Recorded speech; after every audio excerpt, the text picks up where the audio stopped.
So one thing I wanted to talk about was the idea of treats and like the positive reinforcement. Everything we've been doing this weekend is more categorized as negative reinforcements, pressure release.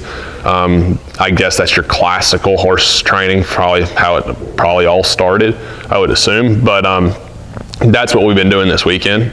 And so normally in clinics, we spend a lot of time pushing horses away. Here at this clinic, we've been spending a lot of time inviting our horses to us. It's balance. For me personally, I spend time making sure my horses are respectful of me so that I can get them out of my space. And then once I have that, sometimes some horses get to the point where they feel like they have to leave because they feel like you're constantly pushing on them. So then I would actually start incorporating the liberty into that. If I have horses that are like, oh, he's always pushing, like they're kind of drifting out the shoulders or something like that, then I'm like, hey, why don't you, instead of doing a switch where I ask you to yield away, I actually do a switch where you're on the halter and lead and you get to walk towards me. Then that would be acceptable because I've got to create balance in that. But the treats themselves, I'm not a huge proponent of them. I just don't most of the horses I deal with on a daily basis are mouthy, they're pushy. That's just the horses we get, right? But I think if you had a horse that was respectful and you used the positive reinforcement in a way that there was a cue to it, I think the positive reinforcement, it's a means to an end. Like, it's not that you give them cookies all the time, but then you do the clicker training theory where there is some sort of thing that you do, whether it's a certain verbal sound or it's the clicker itself or whatever you do. If you flap your arms like a chicken and that's what you choose to do, then your horse sees that and that's like, yes, you did it right, and then they get the reward. But the idea is early on you have to teach that with something simple like maybe lateral flexion so that they can do it over and over and over and over and over. And then then when you teach them the new things, you have to reward that all the time. But then over time, you wean them off of the treats, and it becomes an expectation that they continue doing what you're asking them to do, and they become more advanced. So for this kind of stuff, if you have horses that are like very food motivated, and you think that that can work, I say that it's I try to avoid too much with a kick because absolutely she's way too food motivated. And that's where the balance to me comes in. She'll get mouthy. Yep. And so, like for her, I wouldn't I don't think it would hurt, but I think it has to be moderate. Yeah. It's not one of those things where I think she would get very mouthy. Yeah. But if you have some horses are just, they mentally can be okay with it. They can go, here's my cookie, I did what I'm supposed to do. And they're not trying to like rob you. You know, they're not in your back pocket. Do you think that's less than more horses are able to be treated? Like less of your horses that you come across? Less of mine because they've been force-fed and hand-fed so much that they're more like the dog that begs at the dinner table, right? Than horses that, like my gray horse, he's not very receptive to them. Like he almost has to be in the right state of mind. And then the other night, the day before the clinic started, he was like looking over the fence. He's like, hey man, because I turned him out without getting feed. And I was just letting him stretch his legs. And I walked over to him and I had a treat. And he's like, I'll think about it. But if we're working, he like is so focused sometimes that he's just like, I'm not hungry. Yeah. Right?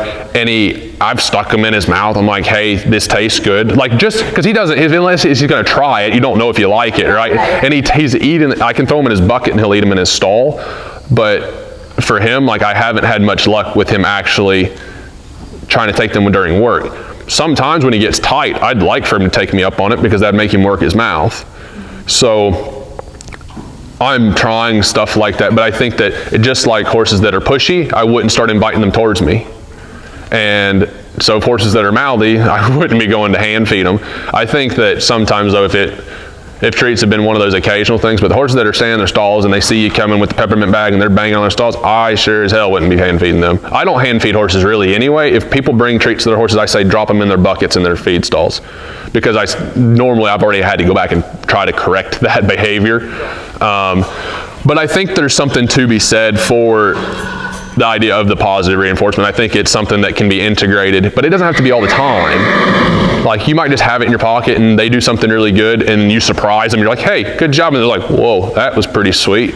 You know, so that was one thing I wanted to talk about because I know that with this, there's a lot of the idea of connection and everything. And here we've been doing very tactical, methodical, more horse, I would call it just more horse training and discipline specific than like, my horse needs to love me. And Meredith kind of said this a couple weeks ago when we were talking, I don't remember, maybe it was Julie we were talking about, but you know, sometimes you love your horses so much, you just want to love them into doing it. Yeah. And,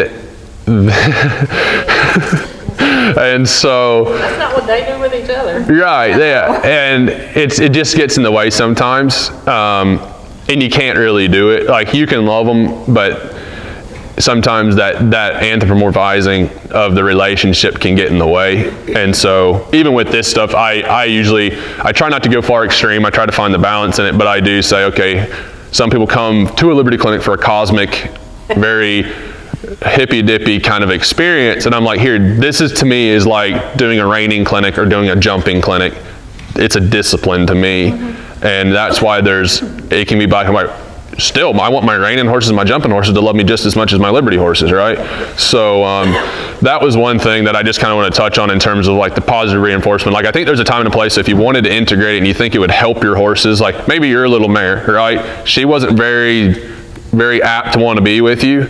And here she's kind of like brightened her eye a little bit. She's like, hey, maybe I'll put my head near your shoulder. So you might go, hey, why don't you keep being personable? And then if it starts to get to the point where she's like, hey, where's those cookies? You're like, back off.